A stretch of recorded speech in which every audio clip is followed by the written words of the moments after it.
જય જવાન જય કિસાન મિત્રો, આજરોજ અમારી ગાડીની બાજુમાં નાગભાઈનું મંદિર, નાગભાઈનો વડ આવેલો છે. કારણ કે વડ નીચે માતાજી બેઠા છે, વડના થડમાં, એટલે મંદિર નથી. રૂપાવટી ડેમની બાજુમાં, તો ત્યાં બધા વાડીઓવાળા સમૂહમાં માતાજીના નિવેદ દર વર્ષે કરે. એમાં આ વર્ષે નિવેદ કર્યા.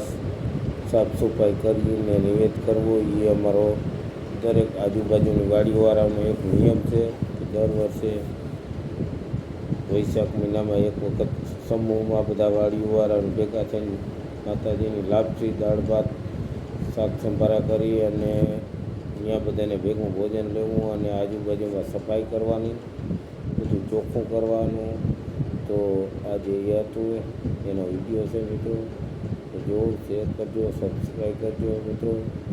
માતાજીની ખૂબ કૃપા છે બધા વાડીઓવાળા, અને ખૂબ હોશે અને હરખે આનંદ અને ખુશ હાથે રસોડું બનાવીને હાથે જમીએ છીએ. આ અમારો દર વર્ષનો ક્રમ છે. અને વધુમાં આ વર્ષે માતાજી ત્યાં હાજરી આપેલી છે. તો માતાજી અમને એક હવન કરવાની વાત કરી છે, તો અમે હવન કરવાની અમે ગણતરી કરી છે. થોડાક સમયમાં હવન કરશું એવી અમે બધી આશા રાખી છે, અને માતાજીની કૃપાથી એ કાર્ય પણ પૂર્ણ થશે. તો મિત્રો, શેર કરજો, સબસ્ક્રાઈબ કરજો. જય જવાન જય કિસાન મિત્રો.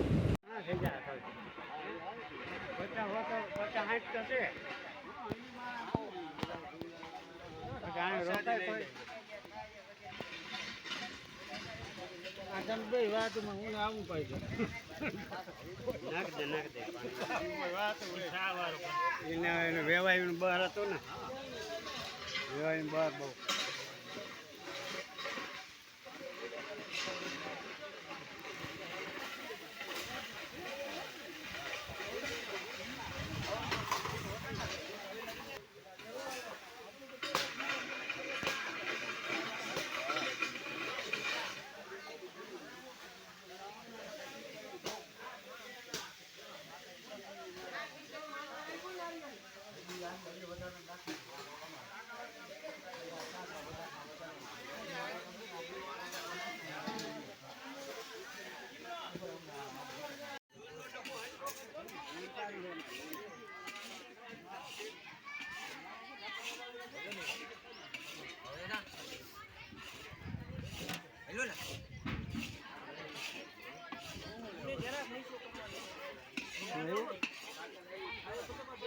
પાણી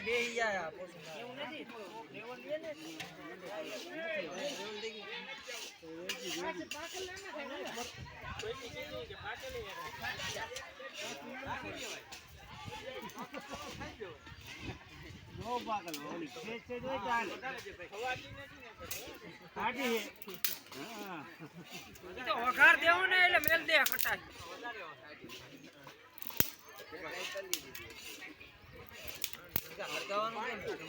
તો અહીંયા આગળ ઉપાડે હું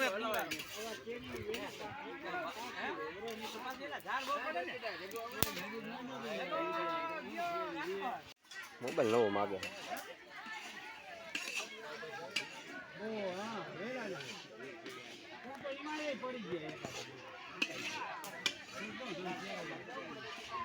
ઓટે બે જાઓ, હલાવન મજા આવે છે ઓટે. ઊંધો પડે ના